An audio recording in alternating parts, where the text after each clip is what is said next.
What's up, everybody?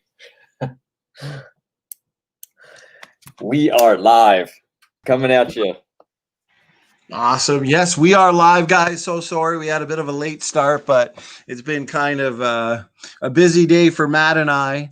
But here we are. We scrambled ourselves together for another good Debunking the Debunkers. We're going to be doing lots of these. I put in the description box the last one we did on Dr. Dan Stern Cardinale. He's had no response or rebuttal to it, and we're not expecting one because, well, Matt, that was that was a pretty amazing breakdown of his so-called testable prediction, wasn't it? Yeah, you nailed that. You predicted it would be nothing, and you were right. It was and your thorough breakdown of it, sentence by sentence, word by word, was phenomenal. And you know they've brought Mr. Dan in as damage control.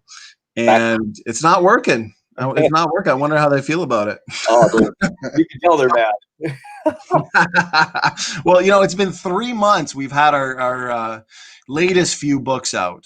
Rescue Device, Why Human Evolution is False, and Universal or Separate Ancestry. I've done a ton of debates within that time frame on those topics. I've jumped in plenty of streams with critics who have issues with some of the stuff in it. And I said, okay, well, here's your opportunity to present your case and refute what I've said. And, you know, they've all failed. So that's very telling. At the moment, the ones you'll see online are slightly now revised. I guess you can call it the revised editions. We haven't had to revise any of the science or anything like that. They've had 3 months. They've failed. Some of the formatting has changed, but for the most part, it's up, and it looks more so the same as the original. Now we're working on a couple new books. I've been grabbing together all the rebuttals that I'm hearing. I know Erika put out a video recently. The arguments, especially with the Neanderthals and the Eric Trinkhaus paper, have been disappointing. So we're putting together a Refuting Critics book as well, and we'll be addressing a lot of those arguments as well in our Debunking the Debunkers. So lots to look forward to. Let's see who we got in the chat. Brother Mitchell, good to see you. Redefine Living. Caleb, Luca, good to see you. Honesty Angel was here. I think she might have had to go to bed. Rightfully so. I know it's late. Matt, you and I were talking about pre-stream how the late hours, like now, is where the biggest breakthroughs seem to take place, eh? When we should be sleeping. Right.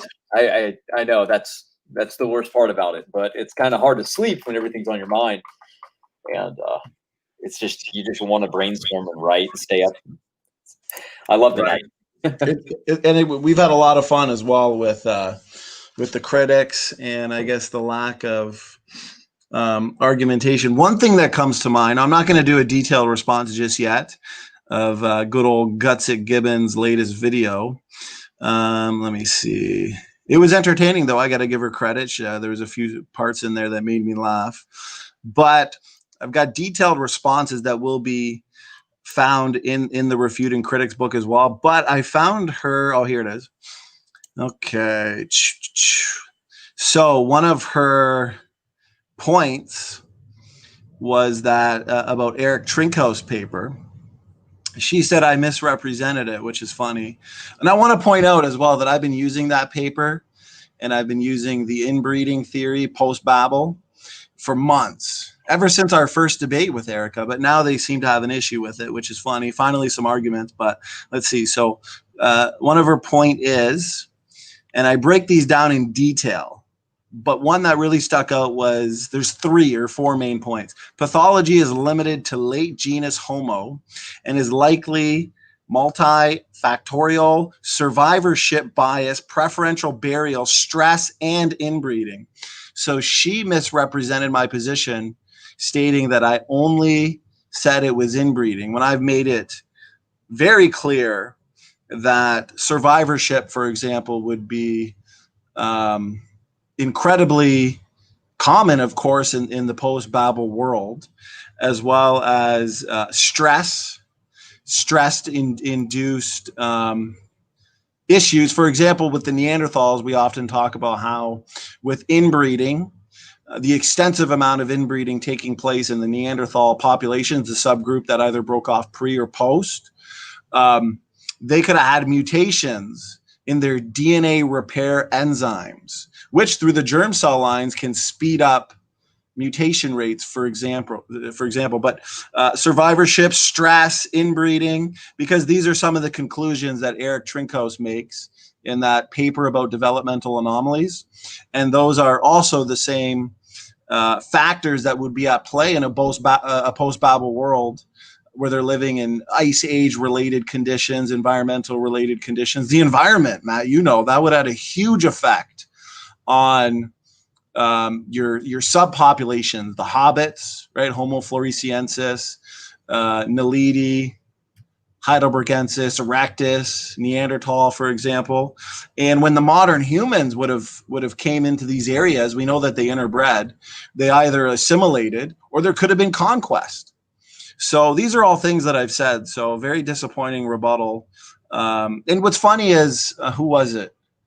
Our best friends, Speed of Sound, Immutable Destiny, and Walking Fish. Enjoyable discussion. They made the same claim that I was misrepresenting the Trinkhaus paper. So I went on there for 90 minutes and we looked into those issues. Speed of Sound had a big issue with that, but Speed was definitely shown that it's perfectly consistent. There's no misrepresentations. This is what Erika Trinkhaus himself has concluded.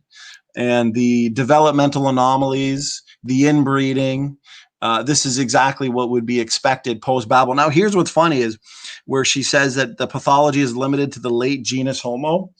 Well, those are, for the most part, the subgroups that I propose are the result of rapid accelerated genetic degeneration due to inbreeding. These mutations that have been accumulated, they are manifested, right? And they reduce levels of heterozygosity, for example. But I've proposed that has occurred in the Homo genus, your Neanderthal, Heidelbergensis, Homo naledi, Homo floresiensis. And even the evolutionists will now admit that they've all coexisted, intermingled, interbred, for example, these Homo populations. So, that argument didn't make much sense either. I've never said that was entirely the case for the Australopithecines. Sediba and habilis, it's the anatomical contradictions that are the biggest issues. But I've got quote after quote from paleo experts that admit that the nature of the fossils found in these bone pits are extremely fragmented. They're damaged. They're crushed oftentimes. And I've got a book here. I should have made a note of it. It's Human Evolution, a very short introduction by Bernard Wood, famous paleo expert. You know, he's well known. He's militant in the field. And it's hilarious because when you read, it's a human evolution book, pro-human evolution. And I've been reading through it thoroughly. And when you get to the fossil record portion, you think, and I'm going to take some screenshots and post it in the community as well one of these days. But you feel like you're reading a young Earth creation book because he's admitting that the fossil record is extremely fragmented, and even putting together these bones is oftentimes extremely difficult. He points out that the fossil record is extremely tough to determine relationship because of convergent evolution. You know, if we're just looking at bones, we can't really tell what is the result of convergent evolution, what is the result of homoplasy, for example. So it's really interesting reading this from the horse's mouth, because this is when their guard is down. You read their papers, you read their books, and this is where you see that they are the ones admitting to these very, very significant problems. Now, before we get to the mitochondrial DNA, I wanted to point out the fact that there's plenty of evidence suggesting that the Australopithecines and the Homo genus have all coexisted. There's one paper by Don Johansson, Pleistocene Hominid Discoveries in Hadar, Ethiopia, where he concludes that the collection, suggests that Homo and Australopithecus coexisted as early as 3 million years ago. Now, here's the thing. When you read this Eric Trinko's paper, you know what? I wasn't expecting to go this much into detail on it, but I'll just screen share a couple excerpts from it for the audience if they forget what paper it is. But those that have the book, they'll know. So the evolutionists, when they're reading it, they're assuming the millions of years, right? Now, according to our model and our assumptions, we're the starting position, for example, of post-Babel dispersion. And the fact that we really do see, here's the paper right here, Brother Matt, an abundance of developmental anomalies and abnormalities in the Pleistocene people. So he points out that the probability of finding this density of rare developmental abnormalities in recent human samples of comparable size is, again, vanishingly small.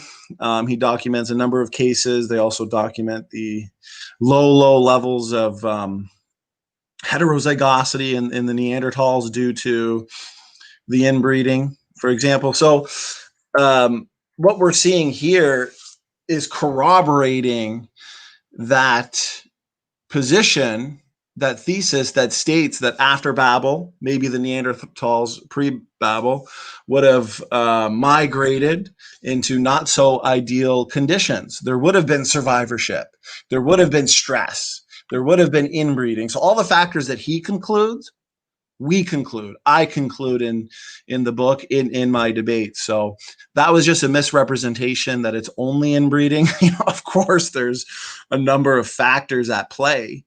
And like we said, inbreeding can bring forth mutations in DNA repair enzymes that can actually speed up the mutation rate, because selection needs to worry about tomorrow. Selection doesn't need to worry about getting cancer 50 years from now. Therefore, it can break things down temporarily. For example, the DNA repair enzymes, because the conditions associated with post-Babel dispersals and ice age conditions would be starvation, right? How can we survive till tomorrow? So that's what's at play. So a lot of systems are being broken down, and the hypermutation, of course, would be have the most effect in your mitochondrial DNA. I mean, it's a fact. Mitochondrial DNA, Matt, what is it? Only 16,000 letters. Your nuclear DNA, you've got millions and millions and millions of DNA differences, plus the inbreeding that's reducing these levels of heterozygosity, and you got high levels of homozygosity. These mutations are coming to the forefront, for example, and genetic diversity is being eroded, of course. That would be the biggest effect in the nuclear genome. So a few mutations, being added to the nuclear genome would be outweighed by the inbreeding. It would be almost undetectable. But in your mitochondrial genome, of course, only 16,000 letters.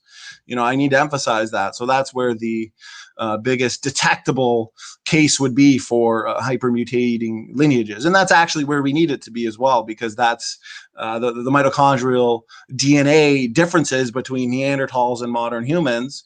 There's more differences between them than modern humans today. So plus they would have died off thousands of years ago, giving us the opportunity to develop, accumulate new genetic markers, of course, that the Neanderthals wouldn't have. So this is expected. But yeah, so what are your thoughts on that, Matt? Like, of course, there would be different factors, not just inbreeding, survivorship, stress, environmental conditions. Have we ever just said it's just inbreeding? No, there'd be a lot of factors at play, right?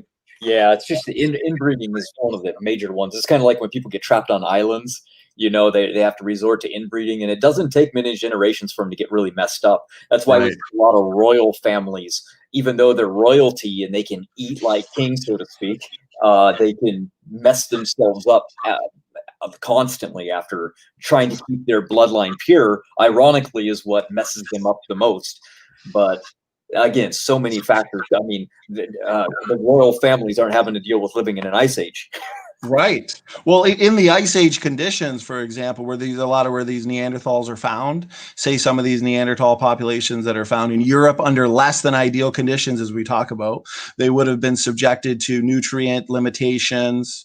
And here's the thing, vitamin D is incredibly important. Okay. So when you have vitamin D deficiency, among other vitamin deficiencies, of course, but due to the conditions, the weather conditions of the post-flood ice age, you're obviously going to have a vitamin D deficiency. Okay. So when you've got the harsh environmental conditions, the poor nutrient diet, for example, plus the small inbreeding population, Dr. Robert Carter, he stated that all of these factors combined, is an instant recipe for the rapid accumulation of mutations in any human population. This is exactly what's expected. There's many different factors at play, inbreeding being one of the largest ones. And this is what Eric Trinkos points out as well, is the inbreeding and then the high levels of homozygosity. And as we know, with the vitamin D deficiency as well, the inbreeding, you're going to get mutations in DNA repair enzymes. So this is just a few things that were pointed out, but I just thought it was funny that Gutsick Gibbon would assume that the Homo genus and the Australopithecines didn't coexist, when the paleo experts themselves have proposed that the Australopithecines and the Homo genus have all coexisted.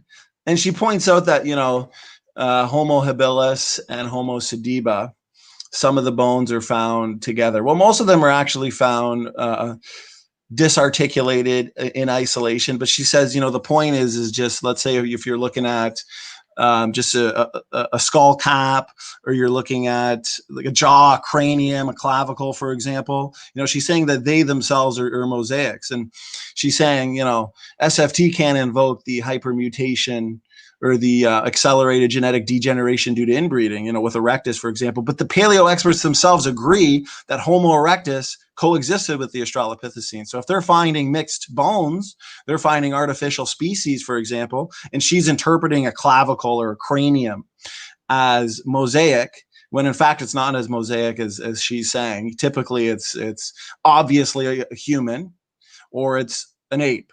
But the thing is, oftentimes it's erectus that the paleo experts will say is intermingled with the Australopithecines. Erectus being a highly degenerated modern human due to inbreeding, isolation, accelerated genetic degeneration.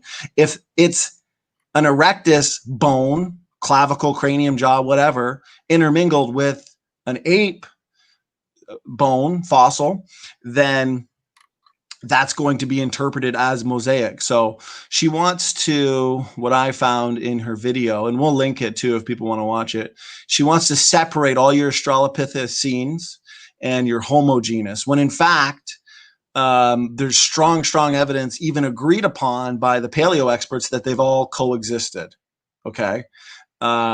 and especially the Homo genus, of course. There's strong evidence in genetics, paleontology, of course, geography, where they're found, that they were one big interbreeding metapopulation. So, we've pointed out paper after paper, you can find it in the books too, that the fossil record, when it comes to human evolution, the hominin fossil record, it's a bushy mess. There's no linear progression. The more they find, the more confusing it becomes. Got a paper here. Let's see. What about this one? Can you see, this boxer with the skull cap, but then the chin? You pointed that out, Matt. What were your thoughts, brother?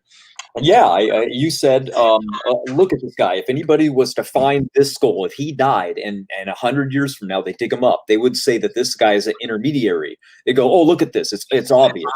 And then the critics came along and were like, well, no, he wouldn't, because he has a chin. It's like, that's the point, is he has a Neanderthal skull cap and a modern day chin. So they would say he's an intermediary. That's what was funny, is it's exactly what you said. And they're ignoring what you said and trying to say, no, we wouldn't, because it has a chin. It's like, what are you talking about? Yeah, exactly. I pointed out clearly that it's the skull cap. And I had a discussion with some evolutionists on that issue. I said, no, if the skull cap was found in isolation, which is what we find, this is what the paleo experts agree with, the bones are oftentimes found in isolation, fragmented, disarticulated. If you found this skull cap, okay, what would you conclude as a species it is? What does it belong to? And, they agreed that it's Neanderthal, which is true, because they're looking at oftentimes isolated bones. And I wanted to point out one thing too. This is good. Everybody in the audience is going to see this in more detail in our writings. But when it comes to the Neanderthals that Dan keeps saying that, they need to be phylogenetically, they're a sister species. They're not part of the Homo sapiens. They're not clustered together with the Homo sapiens because of the genetic markers. Well, here's the thing. Small populations, it's a fact. It's a scientific fact that small populations drift rapidly, which would have happened with the Neanderthals, allowing for the rapid accumulation of new mutations and new genetic markers. So him being a PhD, I think, would understand that fact, that this occurs with small inbred tribes. So if you're looking to coalescence, which they like to look to, Dr. Carter, he pointed out that coalescence in small populations might occur several times in its history. Dr. Carter pointed out that one founder might be the mitochondrial ancestor of the entire population, fixing those founder mutations. Now, if the population remains small, a second founder event could occur, adding the mutations that have accumulated in a later individual to the pool of fixed mutations. Now, here's the thing. What they claim is a refutation of the position of Neanderthals being this just a human variant has been dealt with extensively, not just by us, but also other PhDs. So that's just a few things I wanted to touch on before we got into the mitochondrial DNA. There's going to be more extensive rebuttals, of course, on what. Well, to be honest with you, that was all of Erika's arguments in her video. So I'll put that in the description box for people who want to check it out. So we like Erika. She we've had lots of debates with her.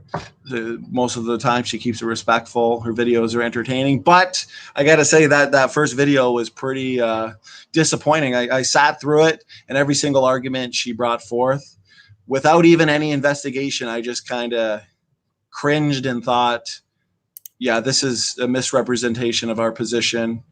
Eric Trinkhaus, his conclusions, the factors at play are exactly what we've concluded as well, due to post-Babel conditions, environmental, and isolation. So, yeah, hopefully. Well, here's the thing. That's her specialty. So I'm curious, when she gets to, I believe it's chapter 3, titled Universal or Separate Ancestry. Once she gets to the genetics, the mutation rates, the mitochondrial DNA predictions, the Y chromosome, and especially chapter 4, where I get into junk DNA, chromosome 2 fusions, ERVs, retrotransposons, hierarchical patterns in genetics. I'm guessing, since she's doing a full review of the book, she's going to have to get Dr. Dan Stern Cardinale for that one. but we've already dealt with him. And I've added that to the description box the first time we dealt with him. So we're having too much fun here, aren't we, Matt? Enough for me for now. I'm going to hand it over to you, brother. What are your thoughts? What did you want to debunk tonight? And we'll kind of go from there. I wasn't expecting to go as thorough into this one as I did. I'm still leaving a lot out for now, but those are just thoughts that came to mind when I watched the video, and easily refuted. And I'll leave it in the description so people can watch it and they'll see what I'm talking about. Okay, what are your thoughts, Matt? And then I'll let you take it in any direction you want, brother. Sure. Something that came to mind to me was maybe a critic would probably think along the lines of, well, if Neanderthal are after the flood and you go into, let's say, Egypt, how come we don't find any skulls of modern day people like that of Neanderthal? And that's a good question. I always try to, it's a good idea to try to falsify yourself. Well, I'm going to screen share myself right now, and you can see some skulls that I actually... Well, I just finally, and real quick, screen share, brother. I just finally got to look at the chat here. Because I was screen sharing, kind of going from there. So Luca, well, actually, Luca might have said this before I addressed it. So yeah, Erika said the singular bones were mosaic. Okay, so a lot of the bones that are intermingled that the paleo experts even agree with are that of erectus morphology. Okay, as pointed out, the evidence seems to suggest that genetic degeneration was at play when it comes to erectus, which would result in moderate reductions in body size, brain size, and other pathologies. Now, here's what's funny. There are other paleoanthropologists that would actually attribute, categorize, I should say, Homo floresiensis and Naledi into the more diverse erectus category, okay?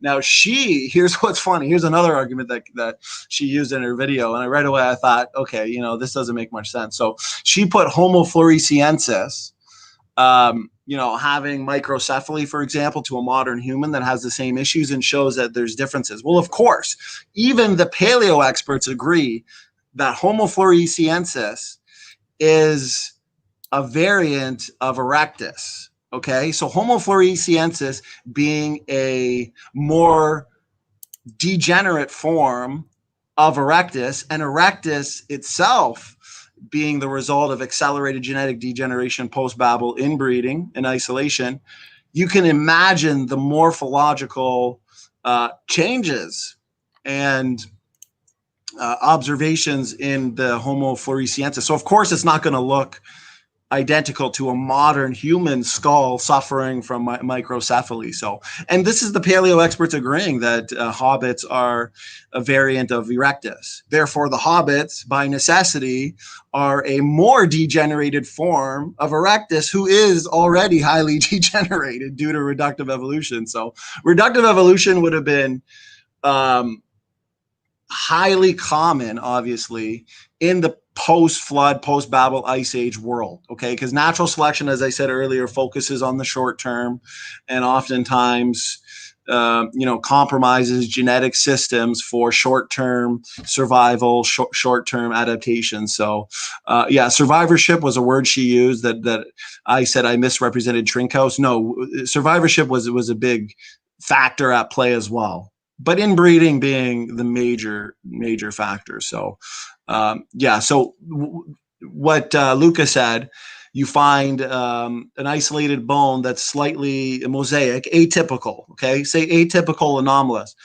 If that bone is the result of that which is pathological and diseased, they are going to say that this is transitional, when in fact, no, it's pathological. And oftentimes they admit, the paleo experts themselves, it's the erectus bones that are intermingled with your Australopithecines and your apes, for example. So yeah, that takes care of that. That's one comment I noticed. Go ahead, Matt. No, good call. I just thought of that random topic off the top of my head because why not cover it, right? It's a fair question. Wouldn't we find a Neanderthal in Egypt, right? If would some of them go that direction? Well, not really, because remember, they became isolated. But let's look at some skulls real quick that we find in Egypt that have been mummified. Let me see real quick. Screen share. There we go. All right. How about this? Here's a massive skull that was found. He was 6'1", or 6'2", basically. That's huge for Egypt. He reigned in the 3rd dynasty, and he was a pharaoh. Now, look at that skull. Does that look anything like what you would expect somebody from Egypt in that time? Because we have Egyptian skulls. Here's another one. Look, right next to a normal human skull. Look at this thing. I mean, look, they think this one's Akhenaten's skull. Right next to a human here. Somebody made this picture, not me. I think that's pretty incredible. I mean, the diversity in skulls. Here's a woman. It's the skull dubbed DB320 in the Valley of the Kings. Huge, weird shaped skull. Here's another one. They rendition right here. Somebody took artistic license, drew this guy up. And here's another skull. Look at the diversity in the people that were in Egypt. So you think Neanderthals that much more unique and rare? Great point. Well, the thing is, they've found, okay, and I talked about this in Speed's stream recently, and I think they got the source for it. There's a bone pit where they discovered so much variation in the Homo genus and morphology. The morphology reflected that of Erectus, Heidelbergensis, and Neanderthalensis, okay? Now, a lot of paleo experts, depending if they're splitters or lumpers, will say that they're all the same species, and some will split them up. You know, every little variation, morphological difference, they'll split them up into different species. But because these skulls, I believe it was, that had the incredible variation, were found in the same bone pit together, clearly they intermingled, okay? They had no choice but to designate them all as, and I believe it was Homo neanderthalensis, when they admitted that if these morphologically variant skulls were found in different locations, they would have attributed them and categorized them as different species. But because they were found together, it just shows the incredible variation, especially the incredible variation in a time like post-Babel and post-flood and the Ice Age. And that's why the Neanderthals, too, incredibly robust and incredibly well adapted to their environment. That's why I would say that they probably migrated, pre-Babel, and Neanderthals being closer to the creation, closer to the flood, they would have had superior genomes. And you get a superior genome subjected to those harsh environmental conditions and inbreeding, there's an instant recipe for rapid genetic decline, of course. I've used this example before. Matt, you're an incredibly healthy guy. You know, nutrition is one of your specialties and expertise. So you probably haven't had McDonald's in years. Okay. So if you somebody like you started having McDonald's every single day, breakfast, lunch, and dinner, you're going to decline fast. Okay. Versus somebody who's kind of used to that diet, they're there every single day. They're used to feeling the way they're feeling. Oh yeah. Neanderthals breaking off pre-Babel with those superior longevity genes, instant recipe for rapid genetic decline, especially with inbreeding, fixation of mutations. And people always scoff, oh, they could have went extinct that fast. Yeah, it's a fact that small inbred tribes can go extinct quickly. And that occurs. It's a fact. Yeah, that's a tropical region. Imagine an Ice Age area with right. I mean, it's speed. It's speed. He said that today. He's like, 1,300 years. Yeah. This is just a scientific fact that small inbred tribes, especially right in those conditions, not conditions we are used to today. So that would have been, definitely at play here. So I lost my train of thought there because I'm going to grab the Neanderthal. So one of the sources that there's two sources I mentioned just now in my rant there. The one by Dr. Carter, Neanderthal mitochondrial genome does not support evolution. I'm going to put that in the side chat, as well as, the other source you could see when I screen shared. Let me see. It was the Donald Johanson one. Oh, I want to point out too that a possible rebuttal that the evolutionists will use has to do with. Let's see. So in this paper, Donald Johanson concluded that Homo and Australopithecus coexisted as early as 3 million years ago. They'll say when these paleo experts end up changing their mind in the future,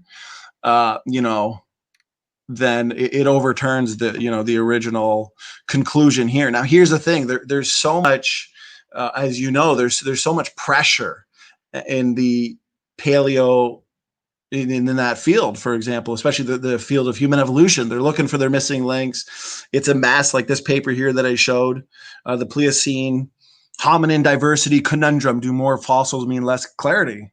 There is less clarity the more fossils you get. So oftentimes, changing their mind is due to peer pressure, of course, and the fact that they can't have, our closest ancestors coexisting with the Australopithecines. That doesn't make much sense. So there's a lot of hoops they have to jump through. But papers like this, so if Speed's in the chat, the title is Pleistocene Hominid Discoveries in Hadar, Ethiopia. He talks about how Australopithecines and Homo coexisted. You can see this clearly with the Laetoli footprints, and a number of other papers too. So even if the paleo experts change their mind at some point in the future, oftentimes their original conclusions here, Matt, they're the better conclusions, of course, because it's true. What you find is they all coexisted. Right. Exactly. That's the one thing, is that's what's thrown evolution for the biggest loop, is once they got out of Africa, they found humans. They found modern day footprints. They finding things that shouldn't be there, that should only be in Africa at the time. Right. So that's what's thrown for. That's why they have to say, well, that's just a monkey footprint, when it's clear it's not a missing link of anything. Well, that's why it threw them a curveball when Homo sapiens left Africa, right, and then they met up with your Neanderthals and your other Homo species that were out of Africa already. So now they had to invent, two out of Africa's were Erectus. A subgroup of Erectus would have had to migrate first, right? While Erectus independently evolved multiple times, including Africa, where it eventually evolved into modern Homo sapiens. By the time modern Homo sapiens left Africa and migrated to other parts of the world, they ended up discovering that, they're not alone. There's other species that supposedly and ultimately, according to evolution, evolved from Erectus. Now, Luca had a question, so Erectus is just Homo sapiens. Well, here's the thing. The story's quite opposite and fits the data. See, the thing is, the out of Middle East theory, Matt, as you know, it perfectly combines the multi-regional theory and the out of Africa theory, and even the out of Africa theory that suggests there is two out of Africa events with Erectus. So it corroborates, and it perfectly is in balance even with the genetic data, that Erectus did not evolve into all your other Homo species or variants. It's quite the opposite. Modern Homo sapiens would have devolved into your Erectus, Neanderthal, Naledi, Floresiensis, of course, due to post-Babel and pre-Babel isolation, migration, and inbreeding, of course. So, and then Emo in the chat too. Good question. He said, why can't they coexist? That's my point. I don't know why evolutionists are fighting it.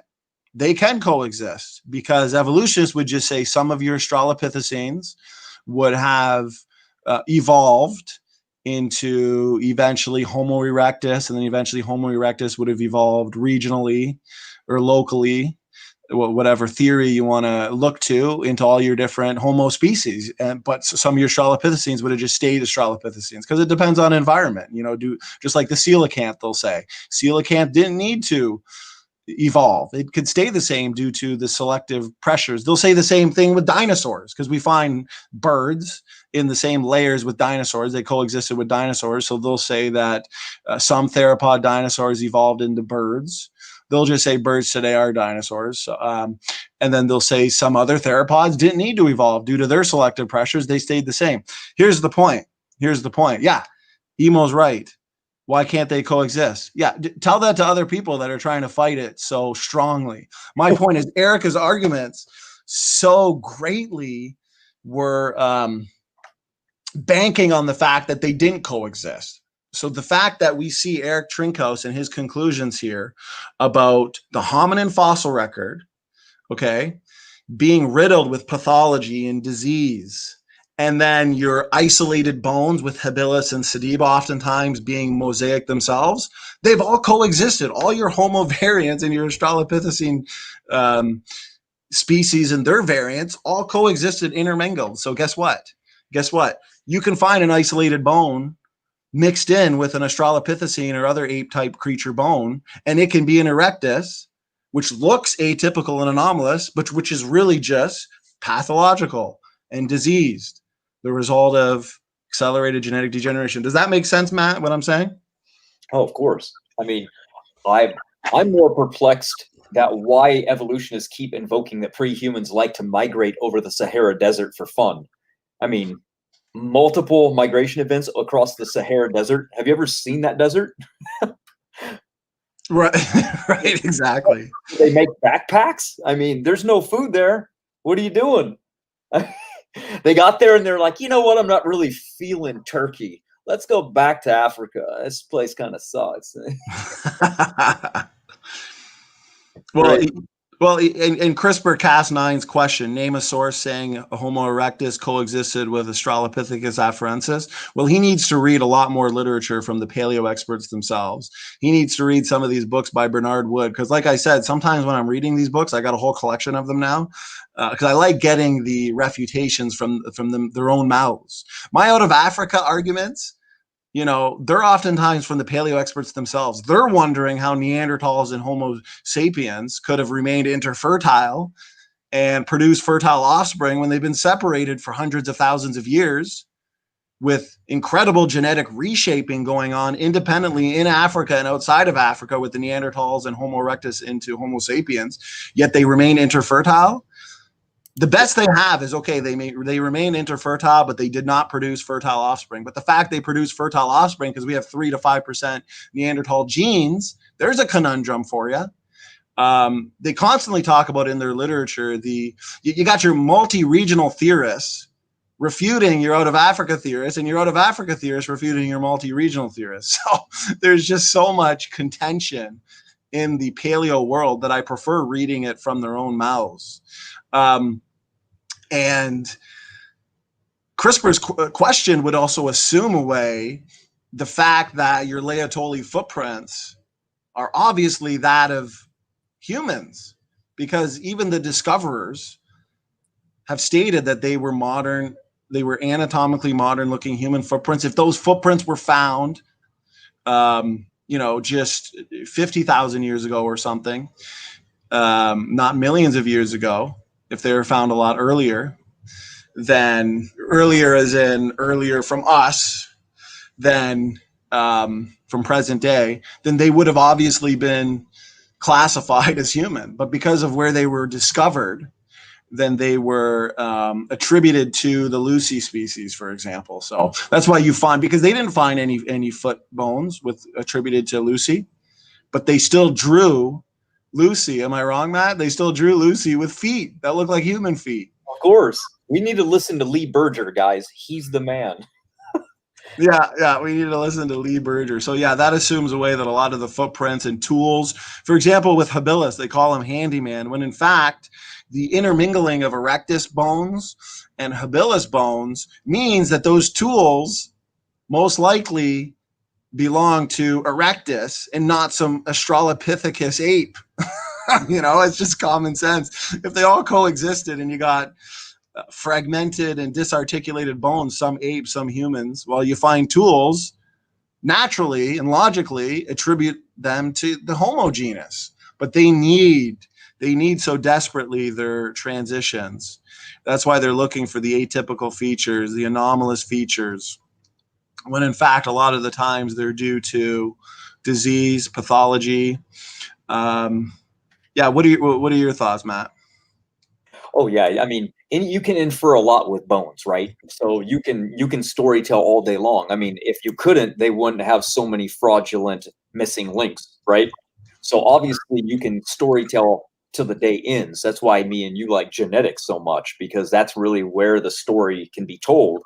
And you should probably tell the audience, matter of fact, why do we share 3% of genes with Neanderthal? Because that is a high number when you actually explain it to people in that way, where you go back in time, just those little steps. That's an incredible thing. You should probably tell people. Well, we inherit 3 billion letters from our mothers and 3 billion letters from our fathers. Therefore, we share 50% of our genes with our mothers and our fathers. And therefore, we would share what, 25% of our genes with our grandparents. And then what, 12.5% of our genes with our great grandparents. Just kind of doing this at the top of my head. So when you actually consider that we share 3 to 5%, we have 3 to 5% Neanderthal genes, that's actually quite a bit when you put it that way, isn't it, Matt? Exactly. And that's not very long ago, is it? Exactly. That shows, I mean, we were born from our parents just what, 31 years ago, yet we share 50% with our mom, 50% with our dad. Exactly. Therefore, the amount of genes that we have that are Neanderthal speaks of youth. Right. Exactly. I thought the audience would want to hear that, because that visually puts it into perspective that it's not that long ago that these things were here, and they were just people and not things. See, everybody sees these diagrams and these pictures that are always being drawn of these hairy ape men, and the first bones that were found had rickets, so they drew them bent over and half human and really strong looking intermediaries. And then we find out, oh, they're just gingers. Yeah, exactly. Yeah. Well, I want to point out too that there's a lot of paleo experts, kind of like Emo's question, that don't have a problem with Australopithecines coexisting with a lot of your Homo variants, for that fact that they'll just use the excuse that they use with the theropod-like dinosaurs, where depending on environmental conditions and selective pressures, some may not need to evolve, and therefore stasis is at play, right? You know, that's so a lot of them don't have a problem with this coexistence. So I don't see why the evolutionists need to fight it, because they can still hold on to it. But the point is that Erika's arguments in her video, and like I said, I'll link it, quite disappointed with her arguments. They really do heavily rely and depend on the non-coexistence of all of these different Homo variants, as well as the Australopithecines. It also assumes, when you read Trinkhouse's paper, it assumes the millions of years. You know, our position is the biblical creation starting position. So when we read the conclusions made by Trinkhouse and the developmental anomalies, the inbreeding, the survivorship, all the other factors at play, that perfectly corroborates our position on post-Babel, post-flood isolation. But I'm going to look for some other sources too on that issue. We definitely weren't planning on spending as much time as we just did on that particular issue. So I know we got CRISPR in the chat, who I'm sure is dying to hear our response to the mitochondrial DNA mutation rate. So why don't I'm going to hand it over to you, Matt. You can take it in any direction you want, brother. Sure. All right. No problem. Let's see. Got a screen share for this one, because I can open up the studies individually, or we just go from there. There we go. Share. Bam. All right. So we're going to jump over to the observed mutation rates. We will start up at the top, looking at Howell in 1996. So what he did is, you can look at the first part of the study up here, and we will find that there was one substitution every 25 to 40 generations.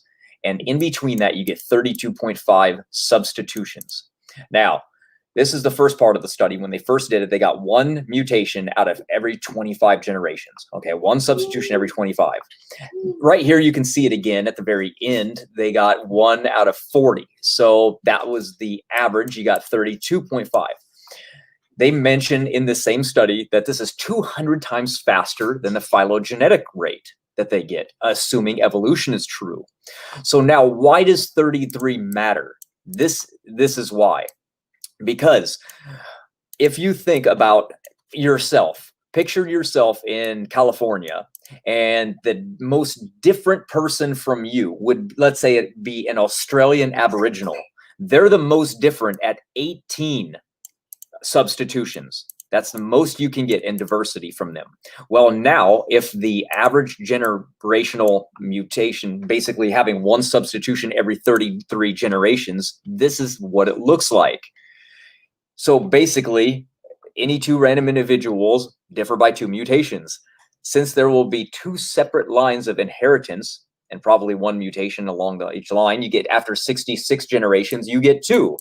That will differ by 4 mutations. After 100 generations, you get differences about 6. After 300 generations, which would be Adam and Eve, you get 18 differences. How long ago would that be? 300 generations? Well, multiply it up. If you multiply it like Hal did, you get the maximum generation time. You can get about 8,000 years by looking at the 40 substitution rate at a 20-year-old generation time.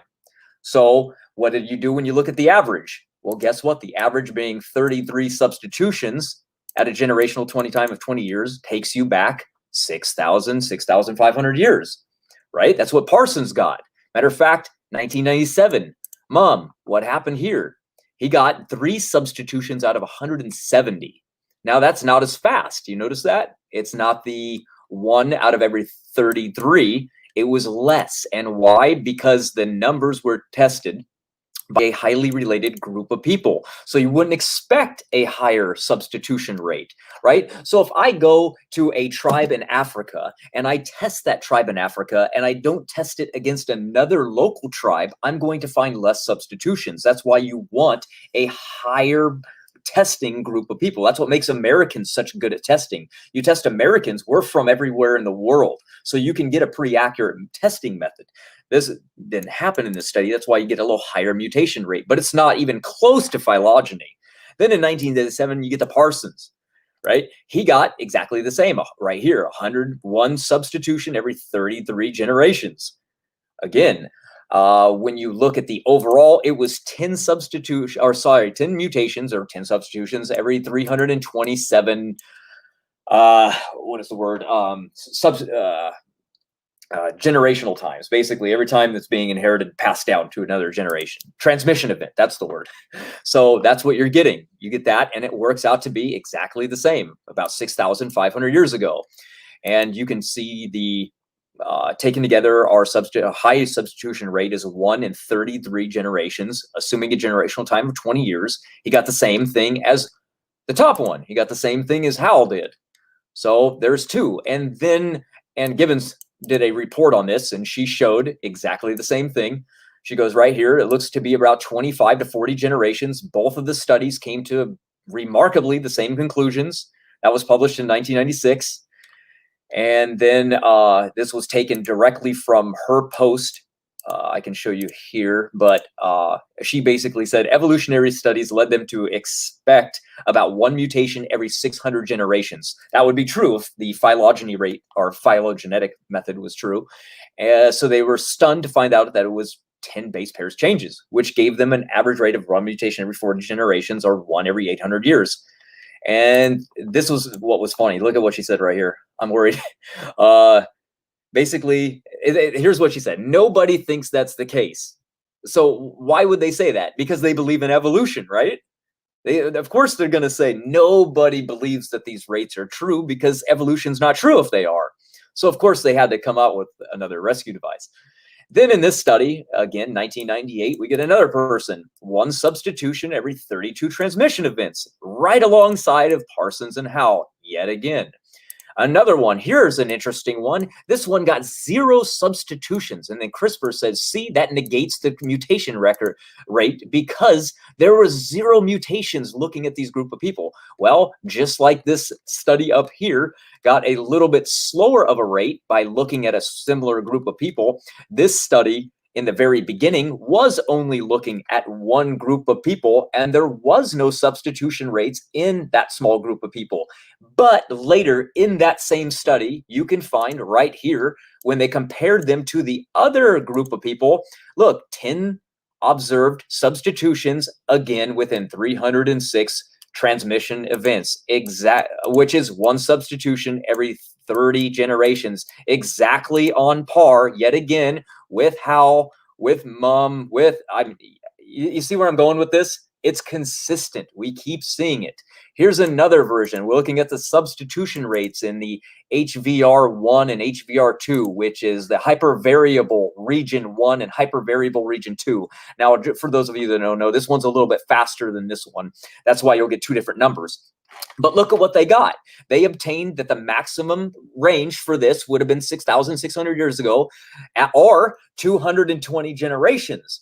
Again, that would be assuming a 30-year-old time span. So we can lower that number, 6,600, by multiplying it 220 times 20.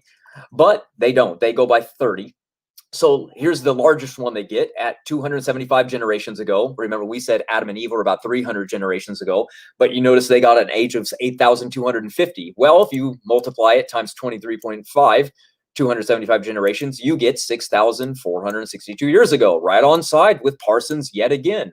So I'm not understanding why he's saying these things don't match up. Well, real quick. Yeah, this is solid. But I guess how we were doing with me, we'll play devil's advocate then. So CRISPR says Howell is 2/3 of Parsons with massive error bars. When redone with better control, he says, the same group got 1/6 Parsons. Neither of those match Parsons, neither match 6,000 years. What do you say, Brother Matt? Why they aren't matching nowadays? Is that what you said? Sorry, I wasn't reading the chat. He says, oh yeah, I love playing devil's advocate, kind of like I was doing earlier, just refuting their comments. Because, you know, they like to, if we don't, then they're just going to complain we missed something. So he said Howell is 2/3 of Parsons with massive error bars. When redone with better control, he says, the same group got 1/6 Parsons. Neither of those match Parsons, neither match 6,000 years.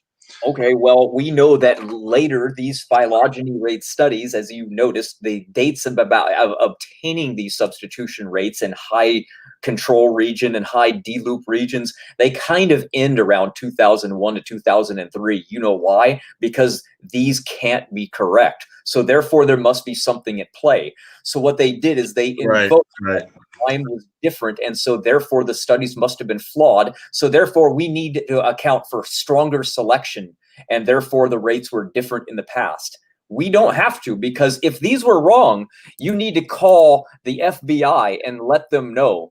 Because guess what? They're using this mutation rate study and who is related to who using these mitochondrial mutation rates. That seemed to be pretty accurate. So if they're not all in agreement, well, guess what? They were in agreement. You can clearly see they're all agreeing with one another. So if they're not now, that should actually make you question what they're doing now is making them not align up, right? I mean, because clearly the phylogenetic method doesn't line up at all. I mean, look at the numbers clearly on how different they are. Sorry, this might take a second to load, but you can clearly see the huge contrast. They're not different by 1 or 2,000 years. They're different by 100,000 years in some of these. Look at this. This one got 166 to 249,000 years. That's almost 100,000 year discrepancy. We get what, 1,000 years, and they're like, see, your young Earth creationist is debunked. It's like, what? Ours at least is within a normal, rational, logical conclusion that the numbers are very consistent with one another.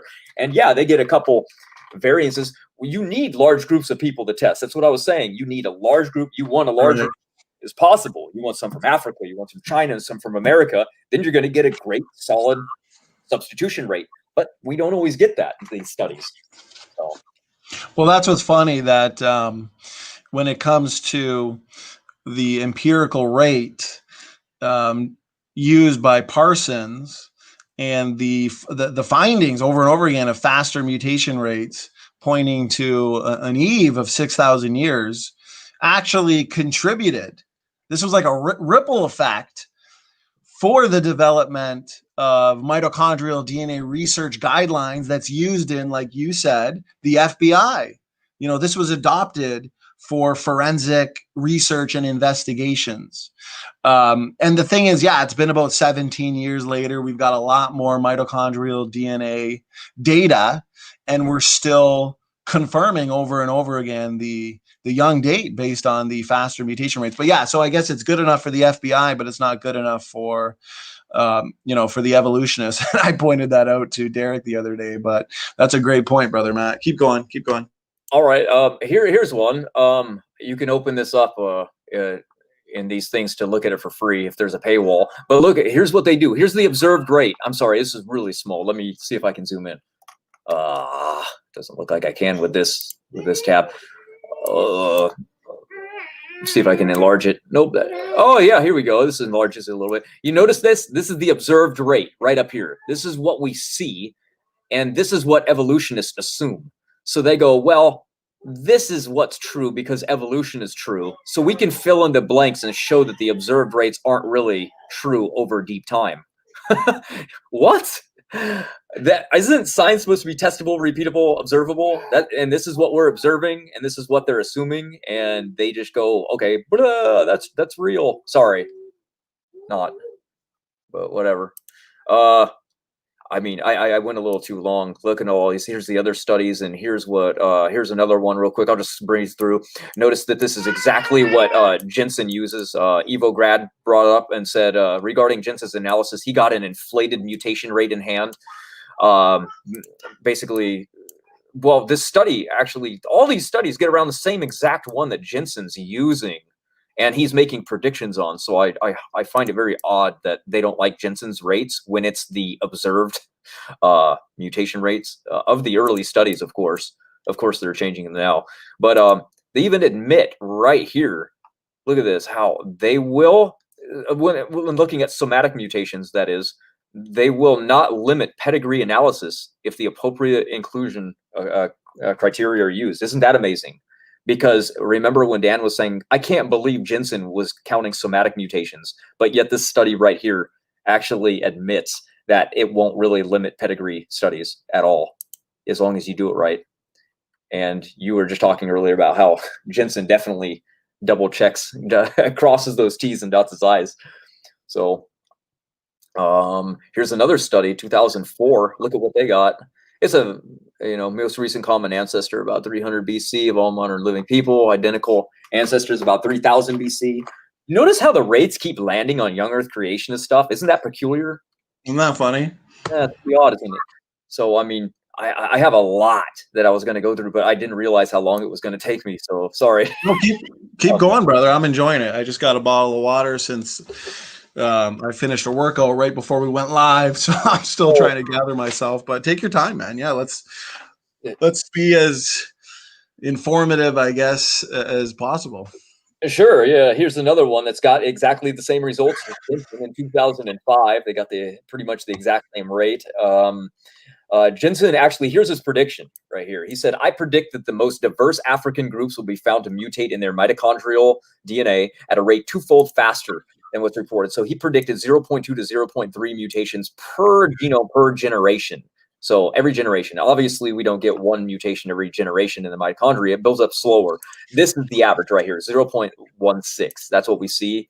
And that's what Jensen's making his predictions on. He does it a lot in humans, of course. But, I mean, he's taking it outside of that now and doing it with animals, which is pretty cool.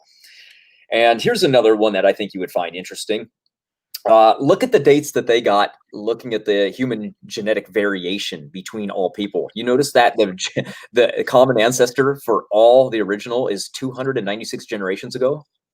What a coincidence. Well, it is. It's an amazing coincidence. And what's the one that, because you're going quick there, CRISPR said, stop on that one. It's important. I'm not sure which one. What's the one you just finished? Jensen's. I'm not too sure what he's... what his inclination is that's important. What were the results and conclusions on that one? Jensen's was basically taking his from a study that looked at somatic mutations, including regular mutations, and he came up with his own mutation rate, of course, which is actually in line with the evolutionary one. But it was basically looking at two other studies. I don't think I have them linked here. I might. Actually, yeah, I could probably link to it.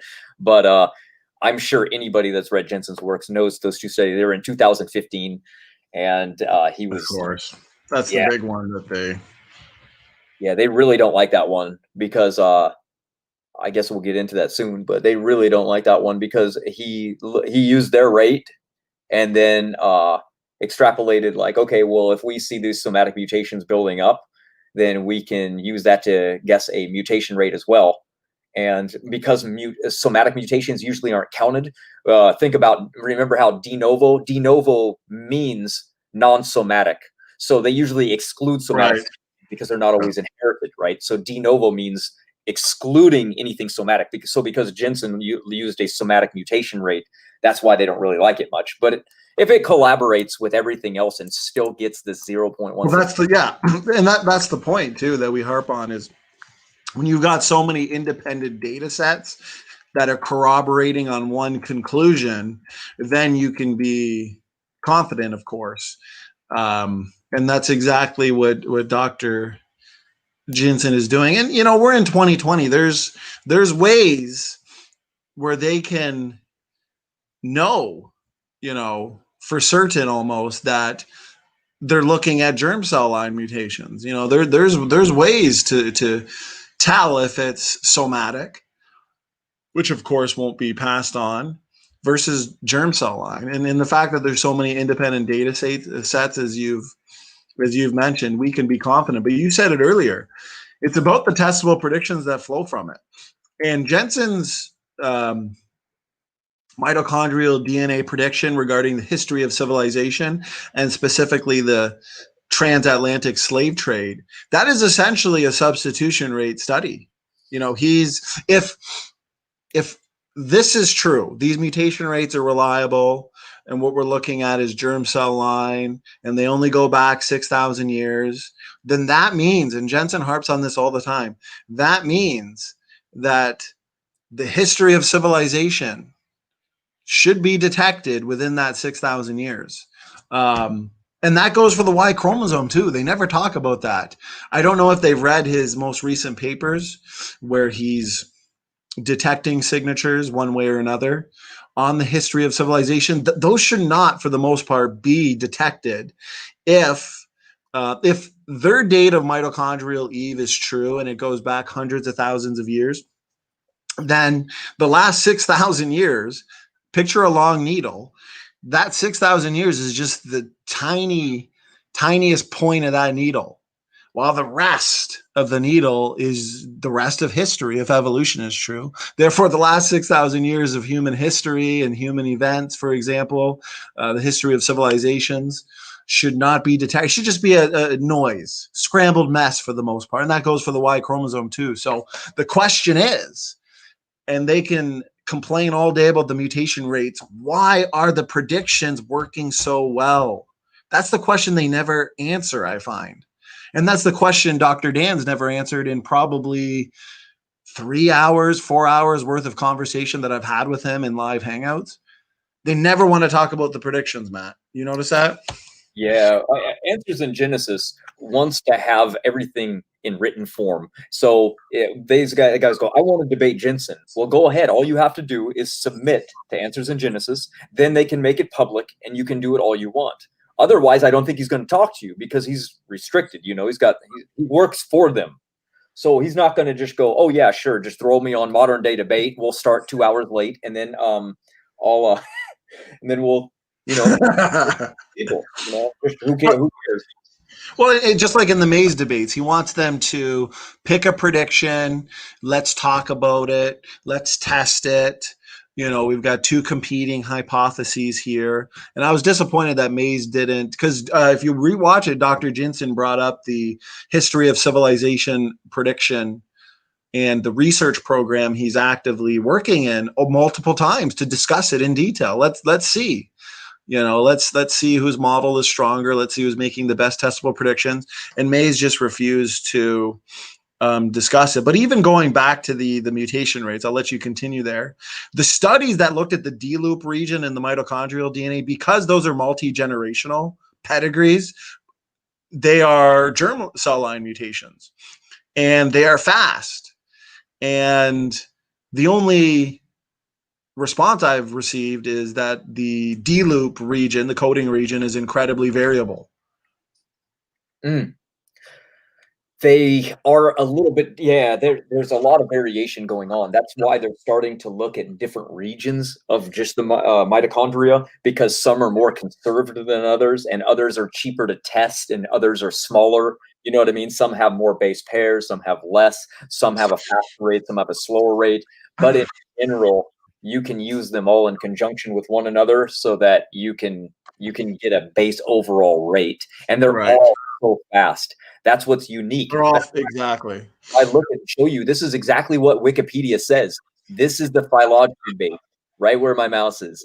This is what they say about it. They said that they assume a recent common ancestor going back in time, which was a split between humans and chimpanzees 6 million years ago. You take that away, the phylogeny method disappears, and you're only left with the observable pedigree-based studies.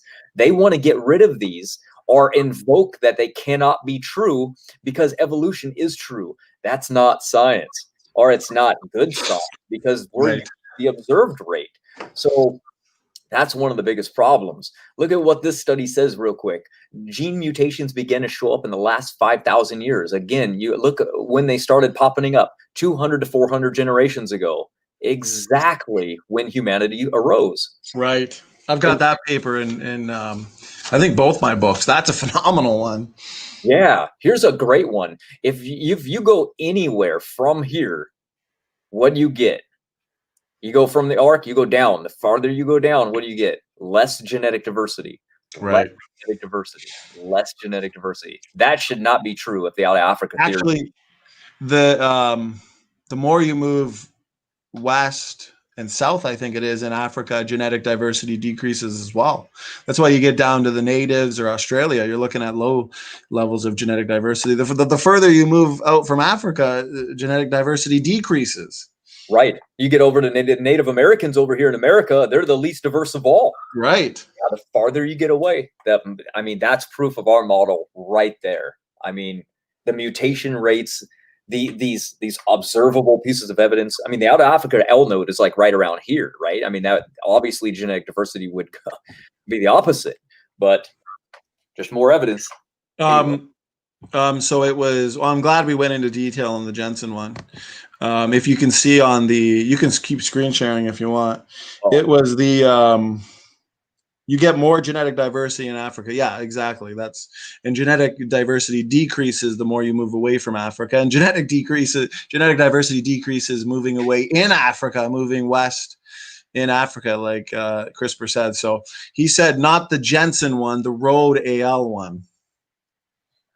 Oh, okay. That's a theoretical procedure. I mean, it's good. It shows that everything goes back around like when we predicted things, but it's a kind of bogus study, in my opinion. It's like, I mean, there's a lot of assumptions in this one. Hold on, let me screen share for you guys. Yeah, screen share, and then he can, and he at least knows that we addressed everything. Sure. Hold on, pulling up the study. Blam. Okay. All right. If a common ancestor of all humans is defined as an individual and common ancestor, the most recent common ancestor of all in the recent past. Okay, I'm guessing we're going to go down to conclusion. He said right, not genetics. Yeah, exactly. It isn't, but they did try to concur as much as they could with the other mutation rate studies, and it seems to land on pretty much very similar time frames that we would expect the most recent common ancestor to be. There again, that's not the best, but I mean, I threw it in because it is a study, so why not, right? Well, it's in that list. It's in the list. I want to point out the thing too, and I mentioned this to Dr. Dan in our debate, because what's the best way I could explain their position? So they'll say, okay, it's more of an inference. They've said that Africa is the most likely originator of mitochondrial diversity in the world. Okay, this is because Africa has a much larger branch than non-African branches, and you've even seen that. Everybody's seen that in the phylogenetic tree that I show, derived from hundreds of mitochondrial DNA variants. And a major assumption, though, regarding this by evolutionists by experts in the field has to do with population history. That would actually include, we've talked about it before, generation times, as well as the number of children various populations were having. It also assumes away any hypermutating lineages. For example, if a mutation, as we were talking about with the Neanderthals and a lot of small inbred tribes, if a mutation affects the workings of the DNA repair enzymes, more mutations will accumulate. This is actually a fact. And what does this lead to, Matt? Well, it leads to divergence in population genetic differences. So all of these assumptions, actually, you can read through their own papers on this. All of those assumptions have actually been questioned. And that's why I point out over and over again that the better model is the out of Middle East model. Consider inbreeding, for example, as we talked about. You get that rapid fixation of the harmful mutations, right? So what does that mean for Africa, which has more genetic diversity, and then the Neanderthals, which has even more genetic diversity? Well, even according to the evolutionists, and CRISPR should probably know this, but I've read it. We know that African populations were divided into small groups of people, but those groups of people remain small, and they were separated for long periods of time. So under those conditions, we would expect those small tribes, of course, to diverge rapidly. Now, what do you get? Okay, the more fixated mutations, what happens? The more the populations themselves will diverge from each other, which would actually explain why Africa has the most genetic diversity. The fact is, Africa actually has more genetic diversity than the rest of the world combined. Who I think I heard this from Dr. Carter, and I believe it's true. Two people living in different cultural groups within Africa itself, Matt, can actually have more differences than a European and somebody from China. That's how much genetic diversity they have in Africa. But the assumption about population histories has been invalidated. And like you said, Matt, with that chart, if you want to screen share it, the map, as we move away from the Middle East and any country in the world, genetic diversity, as you pointed out, decreases. And this is because, for the audience, fewer and fewer people made it the further we go around the globe. And you pointed out the Native Americans. They're some of the most homogeneous populations in the world. And in Africa itself, you can travel south in Africa, like I said, and west in Africa, and genetic diversity decreases. I've got an extensive section regarding this in the Refuting Critics book. It's just fascinating just reading this, a lot of this stuff, even in their own literature. But where they put the hotspot of diversity is actually right where we as biblical creationists, Matt, say was the Tower of Babel, which makes sense, right? The out of Middle East model. So where we put the center of genetic diversity actually comes down to worldview, because it's too close for comfort for the evolutionists. So they've decided to put it somewhere in Africa, okay, when we put it in the Middle East where Babel was located. And this is why we can look to allele frequencies, Y chromosome differences, and we can see that it's all a reflection of Babel. I got a huge section with a chapter titled Traces of Babel in Our Genetics.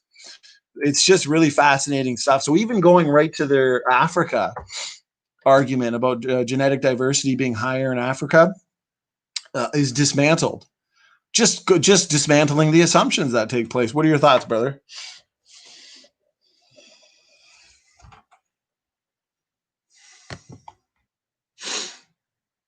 Oh, Matt, you there? Yeah, sorry, I was muted. I was talking to no one. No problem.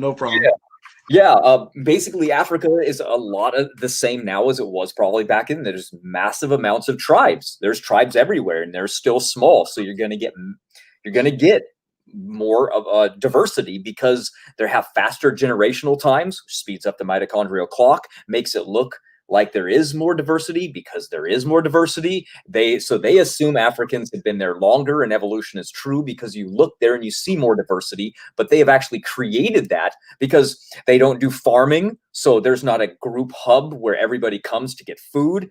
They have little small tribes. There are a lot of them still like the nomadic lifestyle. They war with each other. The most dangerous road on earth goes from about right here to right here. It goes through the Congo. It is ranked the #1 deadliest road on earth. To survive it is like 100 to 1 odds or something. It's amazing. And the reason why is because it's tribes everywhere, and they're all trying to kill each other. And any tourists they find too, right? So the danger. Well, when they're in small tribes, aren't they isolated for the most part? They're keeping it within the tribe, aren't they?